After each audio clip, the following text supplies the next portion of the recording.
रोजा किन बातों से नहीं टूटेगा। आइए तवज्जो से समाप्त करते हैं। खून का टेस्ट करवाएंगे तो रोजा नहीं टूटेगा, इंजेक्शन लगवाएंगे तो रोजा नहीं टूटेगा, कान में कतरे टपकाने से रोजा नहीं टूटेगा, इसी तरह हजामा कराने से भी रोजा नहीं टूटेगा, खुद ब खुद उल्टी हो जाए उससे भी रोजा नहीं टूटेगा, इसी तरह तेल लगाने से रोजा नहीं टूटेगा, सुरमा लगाने से रोजा नहीं टूटेगा, बंदा अगर एहतलाम हो जाता है तो उससे रोजा नहीं टूटेगा, इंसुलिन लगाने से रोजा नहीं टूटेगा, लिपस्टिक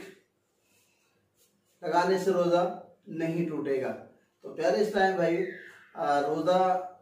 रखिए और इसकी खूब बरकतें हासिल कीजिए, लेकिन इसके साथ साथ मालूमात भी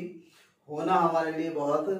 अहमियत का हामिल है। ये मालूमात होगी तो इंशाअल्लाह तबारक व तआला हमें रोजे के बारे में सही पता लगेगा कि किन बातों से रोजा टूटता है, किन बातों से रोजा नहीं टूटता। इसी तरह अगर औरत बच्चे की विलादत होने वाली है तो अब पूछा जाता है वो रोजा रखे या नहीं रखे, तो उसमें फरमाया गया कि उस औरत की ताकत पर है कि वो अगर बर्दाश्त कर सकती है और उसमें इतनी ताकत है तो रोजा रख ले। इसी तरह दूध पिलाने वाली औरत के लिए पूछा जाता है क्या वो रोजा रखे या ना रखे, तो वो रोजा रख सकती है अगर उसमें इतनी ताकत है और वो सब्र कर सकती है, और